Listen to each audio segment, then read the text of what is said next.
The White House holding its daily briefing today with Deputy Press Secretary Sarah Huckabee Sanders once again at the podium. This was a short briefing. It was audio only, and we are not allowed to play any of it for you live during the briefing.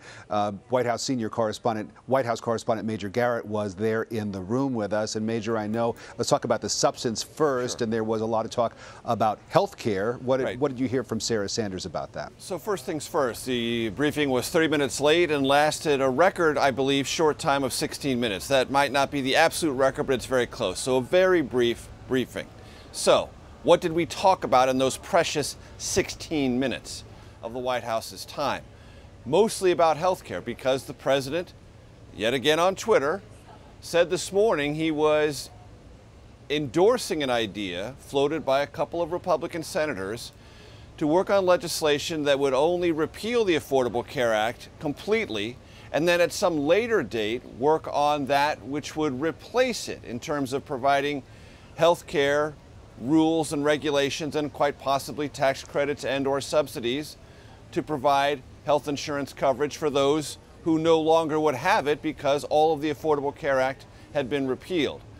Now, the president, early in his presidency, completely ruled that idea out, but he embraced it, at least in concept, this morning on Twitter. So we asked Sarah Huckabee Sanders, why would he do this? Why is he changing his mind? And the answer was he hasn't changed his mind at all. And after lots of back and forth and many variations of this question, we are left with this impression that the president will take any option legislatively to advance this. But right now, he's still focused on putting repeal and replace together.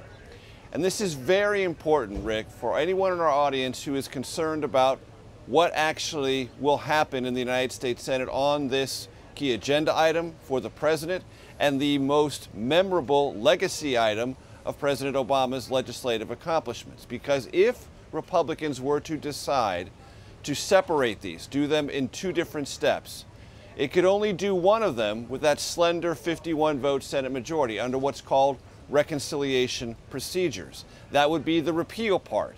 But then, if they were to do it separately in two different steps, anything that would pass the United States Senate that would replace the Affordable Care Act would require 60 votes, which means it would require Senate Democrats to be active, engaged, and willing negotiating partners with this president. That's not been seen before. It's been floated this week. But the White House has never expressed any serious desire or willingness to engage Senate Democrats. So, if this were to occur, it would require and mean the White House was embracing the idea of working with Senate Democrats. They're not there yet, but it is, at least in this context, a recognition that at some point, if this Senate Republican-led process bogs down and fails, the only option available to this president may be to engage Senate Democrats along these lines. And there must also, Major, be the political calculation that being able to say, Republicans in the Senate, that they have repealed Obamacare might at least give them some type of legislative, a political victory in the short term. It would certainly for conservatives and for this president. It would not, however, satisfy those described as center-right or slightly more moderate Republicans. Most Senate Republicans are conservative in the main. There are gradations of that, of course. But those who have expressed reservations about this Senate Republican draft to replace the Affordable Care Act, about half are conservatives and about half are these center-right moderates.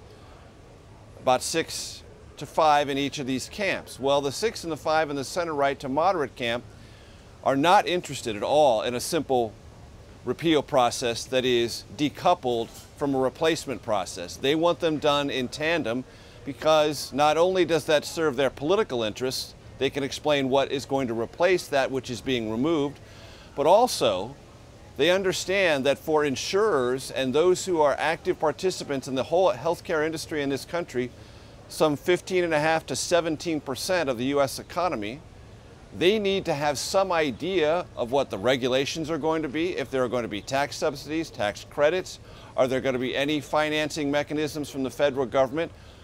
that will either keep Medicaid expansion under the Affordable Care Act, and if not, will there be any allocation of funds to deal with the larger Medicaid population? Will there be funds for dealing with the opioid epidemic? All of these questions have to be answered.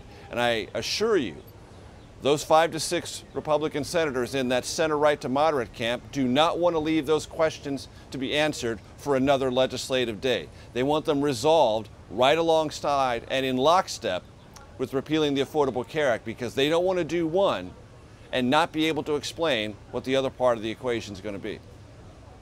The president of South Korea in town, meeting with the president last night and again today. What did we learn from the briefing about their meetings, and what kind of agreements, if any, came from them? So the president said in his remarks in the Rose Garden, which we took live and talked about afterwards right here on CBSN, that he had obtained some assurances from the South Korean president about dealing with some trade issues between the United States and South Korea. Now, there is an existing free trade agreement between the United States and South Korea. What we learned at the briefing is that the president and the Trump administration has initiated the process of renegotiating that very trade agreement.